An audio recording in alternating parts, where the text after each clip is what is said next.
And we're back with another episode of On the Record with Tiffany and Kevin, and I have escaped Kevin. Yeah. He's brought the handsome man in today. I brought my friend Reginald Ballard, bruh man from The Martin Show, and also from, what was your character called on Bernie Mac's show? WB. WB from the he always called a big fellow. He always said big fellow.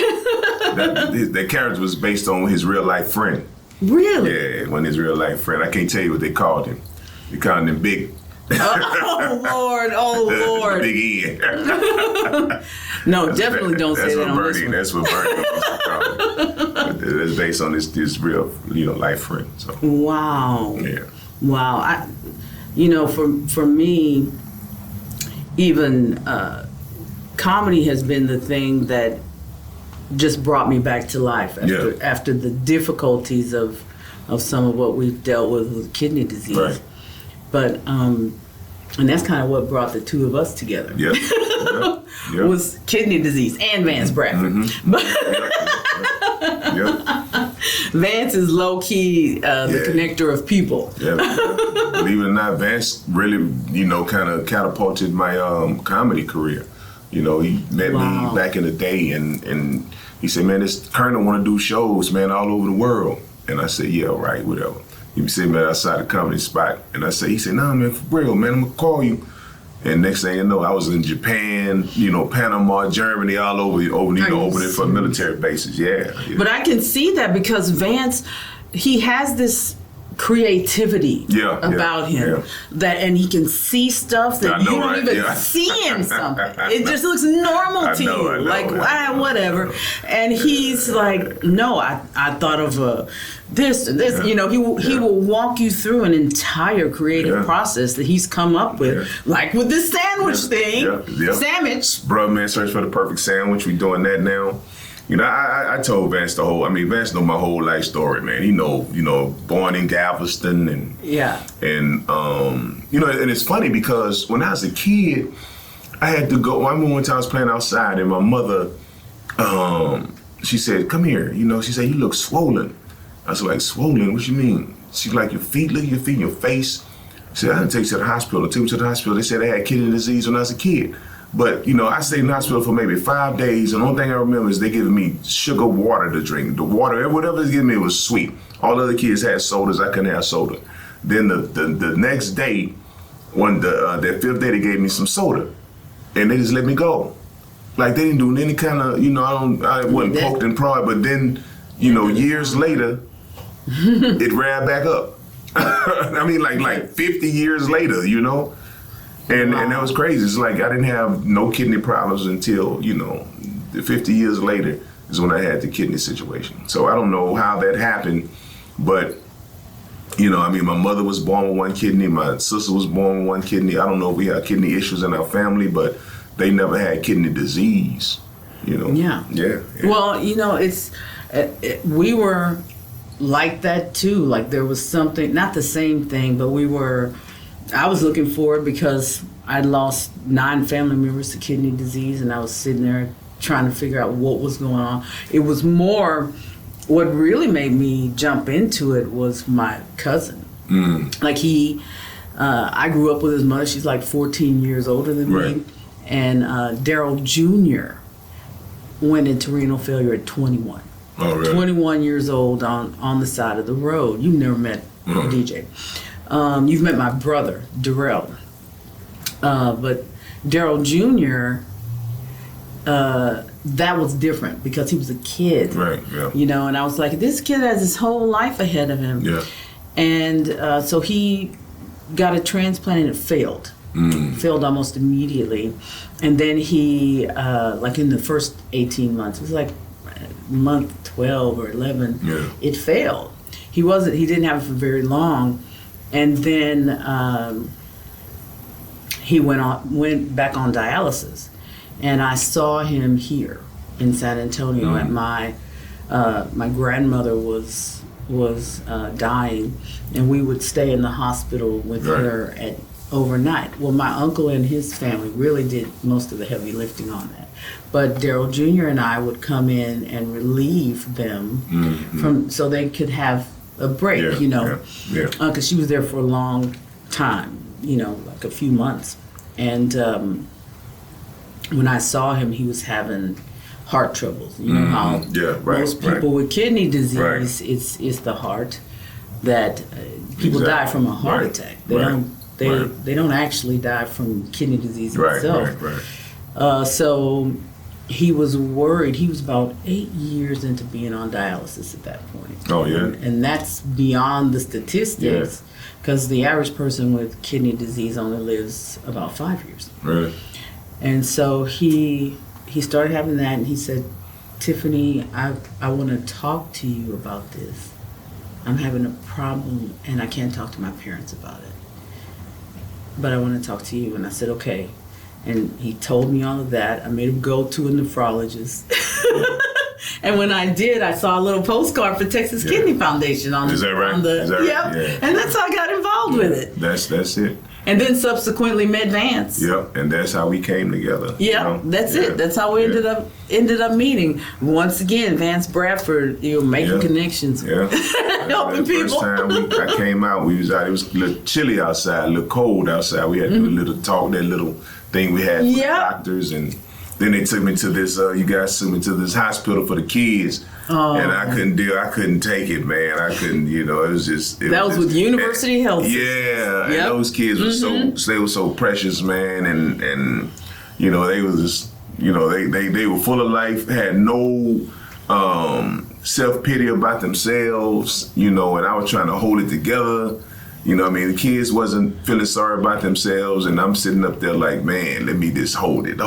They were a bunch of tough, they were, energetic, full of life kids, and it's and make you look at it as an adult. It's like how we complain about certain things, that it's not even relevant, But it's like we all have our problems, but these kids was dealing with major problems, and they going through it like little champions. Yeah, they were. Yeah. And you credit that to their parents. Yeah. And also to university. I have to give them credit. That is a wonderful program. The way they treat the children and the families, they do. There's a saying in Spanish, como familia, like family, and that's really what they treat people like. And it's a good representation of what the place is, because when you see that in kids going through a chronic illness, they were because we all go through things. And if we can, Texas Kidney Foundation, if we can help, as many people as we can, to avoid dialysis, avoid going through the chronic illness that kidney disease can bring, illnesses, and if we can help people, get people screened and head it off nip it at the bud. That's right. If we can do that, then I feel cool, because I was fortunate enough. I just did dialysis for like 8 months. Yep. And I got. It was 8 months too long. 8 months, yeah. Mm-hmm. And then I would have got one earlier, but I had the heart situation, so they had to wait till all this stuff. They had to get that stuff fixed, and then when I did, it was like 8 months. And if we can avoid, I was there. I was in the kidney dialysis with people that was there like 17 years. I know. 17 years. There's one guy, and then one day he didn't show up. I was like, "Where's my man Reggie?" And they said, "Yeah, man, he got his kidney yesterday." Then that the next day, that's when I got the call. So 2 Reggies got kidneys at the same time. Yeah, and but he's been on it for like 15, 16. That one guy, he's like 76 years old. No, he was like 73, because I think after 76, he was 73. And he was still on dialysis, and he said he'd been on for a long time, and he couldn't get another kidney, and had another guy on there, couldn't get another kidney. I don't know, but That's what I'm saying. So if we can help people, bring awareness to, kidney transplants and donor programs and stuff like options. that. Yeah, there's a lot of options, Especially if you do have, today. you can slow it down with the new medications they have out right now. That's right. Yeah, so. There's so much, and that was why the two of us got together, was to say, okay, what are the options? Yeah. Can we educate people about what the options are and bring the medical professionals together with the patients and just be transparent about it. That sounds like the simplest idea. Yeah. It sounds like the simplest thing, and like everybody in the world would have thought of it by now. Yeah. But doing that has been challenging. Oh, yeah. But we've been making it happen. Yes, we've been making it happen. Our people, we resilient. we always be like, hold up, man, what's this about, man? You ain't tell me all I gotta do is come get screened. They might find something wrong with me, man. That's the problem. That's the point. That's what we're trying to tell you. It's good either way. If we find something bad or if we find something good, it's good either way. So if we find something bad, we can knock it out. And if you find something good, you just walk on out. You good, So either way, it's good to come in and get screened and at least to know where you stand. You know what I mean? You know where you stand. Oh, my mother got that bad. My mother said, I ain't going out there. They find something wrong with me. I'm fine like I am right now. I said, okay. No, you're not. Yeah, black people, we got that bad. Black people, we discover a knot in our leg. Like a white person discover a knot in our leg, in his leg, he gonna feel on another. He gonna go to the hospital. Black people, we feel a knot on our leg, we gonna feel on the other leg. See if a knot on there, not on that leg, we like, well, cool, supposed to be there. It's on both legs. Like maybe not. Maybe. You walk around, you gotta get both legs chopped off. You just want one on, you got it fixed the first time. So that's what we try to do. We try to encourage, because whoever, men, women, children, we trying to encourage everybody to get screened, everybody to be aware of their bodies. Yeah, because there's more, we're all more alike than we are different. Yeah. So we see this across the board. There are so many people that are afraid to know the truth. Yes. But the truth, I mean, it may be cliche to some folks, but the truth will set you free, and especially free of the shackles of poor health. Yes. If you don't know in advance, and as soon as you can know that you have a chronic illness, you are doing yourself a disservice. Right. It is so imperative that you get your kidneys checked. That's right. Especially if you have any inkling of somebody in your family that had diabetes, heart disease, hypertension, kidney, exactly, hypertension, kidney problems, and you should get checked. Obesity. My grandmother was diabetic, and I was like the only other person in our family to get diabetes. No, my mother and her kids didn't, my kids, and they say my daughter right now borderline, so, but she eats so healthy, because she can't eat gluten, she can't have dairy because it'll make her sick. So I'm like, girl, how you borderline diabetes? You guys are very healthy. So well, my wife is more healthy than me. Skinny. She's more healthy than me. My wife and my kids, they like slim. But I think I eat all the junk food from them. So I'm the problem. I'm the problem. You can be thin and have something like diabetes. Oh yes, you can. And Halle Berry. Don't realize Halle Berry is diabetic. That's she's right. thin. So. She's in great shape. Yeah, great shape. Anybody would want to be in the physical shape that Halle Berry is in, and she has. Yeah. She has type diabetes. 1. Yeah. Yes. Type 1 diabetes. Type 1 diabetes. Yeah. So that's what I thought. I thought she had type 1. Yeah. But things are treatable. Things are treatable. You'll be surprised. You'll be surprised at how well your body will be if you just ate right without even taking medication, so. That's right. Yeah. And that's why we're big proponents of early detection. Yes. We say this all the time. and I haven't provided any pictures of it because I don't want the world to see this. But I used to weigh 300 Really? and 340 pounds. A little over 340 pounds. You know what's funny is that when you're big, you always tell people you're 10 pounds lighter than what you are. Yeah. Like that 10 pounds. When you 5'3", weighing 340 pounds, I look like a little stuffed pepper, like 10 pounds. Yeah. But in my mind, especially that short. The 10 pounds was going to lightening my load by 10 pounds when I'm talking to somebody was going to make me look better. Yeah. And I don't think it did. Not at 5'3". 5'3". I see you like 6'2". like that's different, But no, I did, and really the only thing that I think kept me from being on dialysis, I really could have blown out my kidneys and ruined things for myself. It was that I lost 187 pounds. Right. I lost that weight, and that was my oldest daughter is 14. That was about 14 years ago. Is that right? 14, 15 years ago. Wow. And I picked up some weight during the pandemic, and I'm working that off. Yeah. Because I know I can literally change my lifestyle and ward off a lot of the poor, the chronic illness that goes along with that.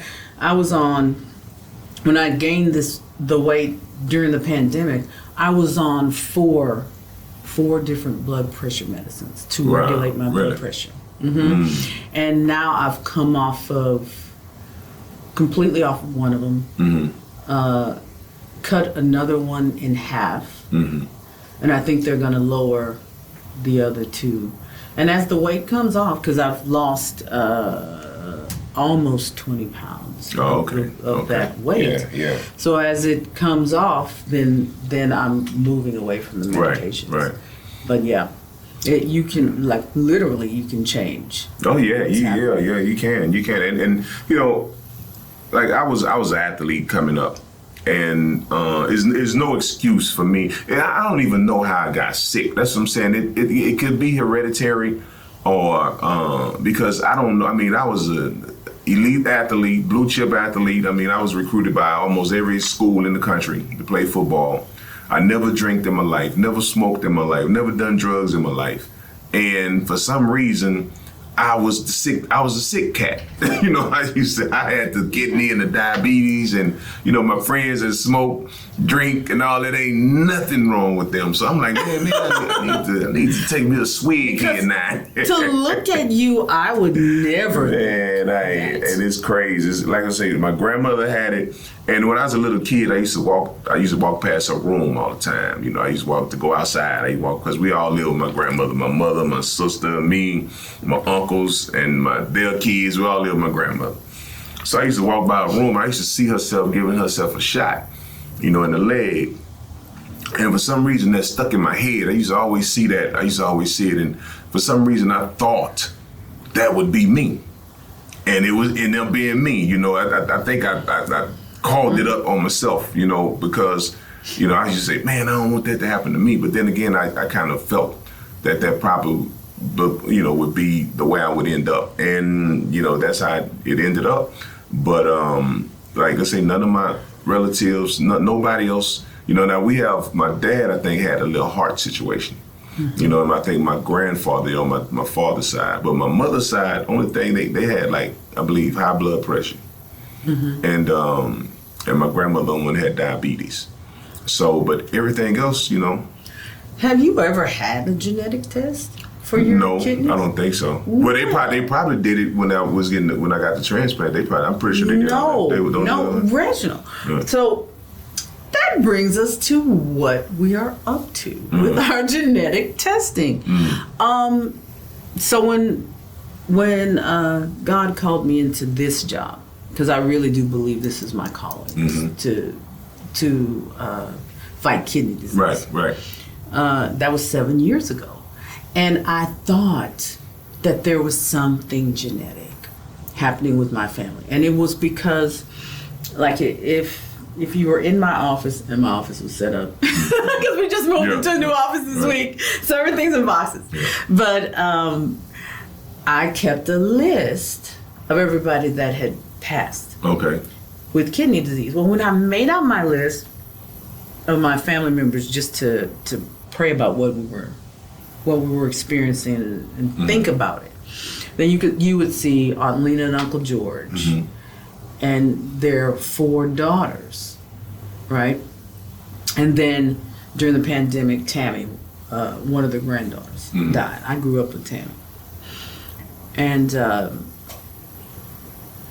I thought, how can 6 people in one family die like that? And then Uncle Ernest, Vivian, and Ernest Jr. all died, you know. But what was intriguing to me was that with Uncle Ernest had his first wife passed away. So he had a set of kids by the first wife. Okay. And then he married a second lady, Aunt Jean. Well, that second set of kids were my age, and they had no problems with kidney disease. Nothing. Right? But same dietary, you know, kind of ate the same stuff and everything. The older kids, by the first wife, you know, Vivian had both legs amputated before she died. Still, you know, the light and joy when she walked into a room. June, who was like 6'4", 6'5", big old guy. Also, a light and joy. He died the same way, and young. They were both young, you know, both under 60 years old.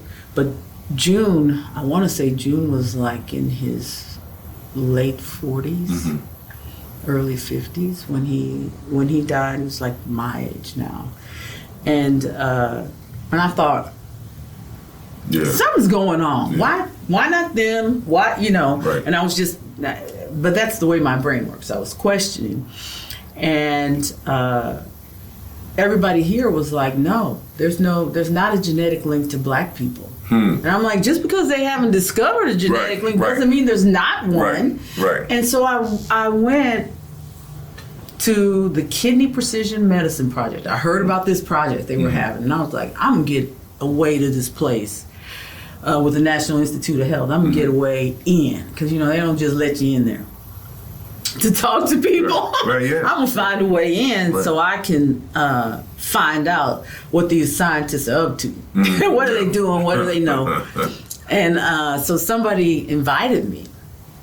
I got an invite. I kept angling and got, you know who I am. I'm gonna find a way. If I decide I'm gonna find something, I'm gonna find a way.